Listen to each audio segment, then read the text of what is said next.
Perkenalkan, nama saya Putu Bagus Wiswa Pradiptayasa dengan NIM 2305531127. Di sini saya akan mempresentasikan tentang suhu dan panas.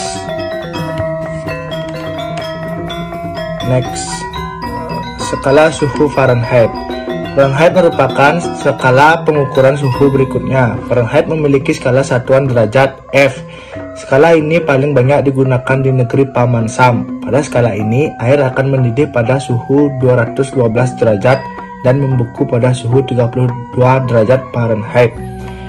Skala Celcius. Skala Celcius adalah suatu skala suhu yang didesain supaya titik beku air berada pada 0 derajat dan titik didih pada 100 derajat di tekanan atmosferik standar.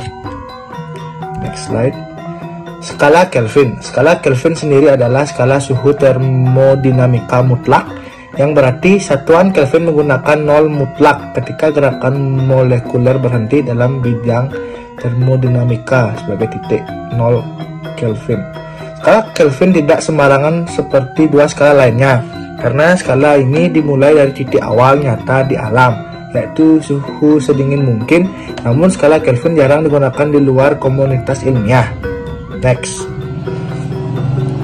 ekspansi terkait suhu termometer. Sebagian besar bahan memuai ketika suhunya meningkat.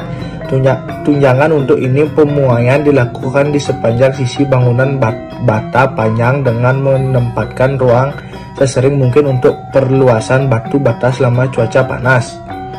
Ruang seperti itu biasanya diisi dengan dempul yang relatif lunak.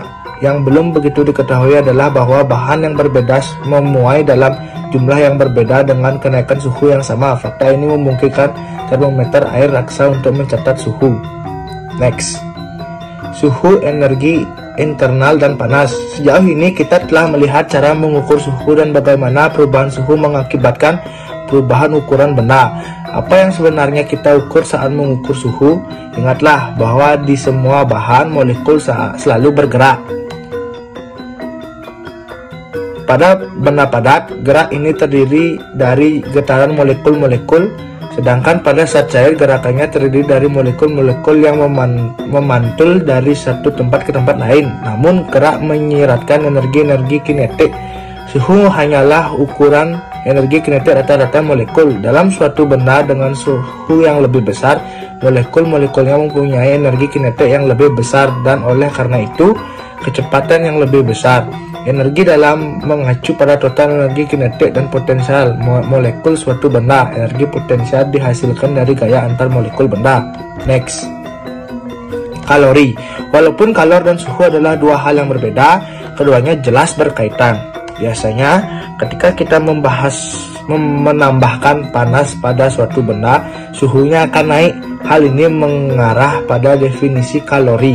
1 kalori adalah banyaknya kalor yang bila ditambahkan ke dalam 1 gram air akan menaikkan suhu air sebesar 1 derajat Celcius. Next, sekian presentasi dari saya ucapkan terima kasih.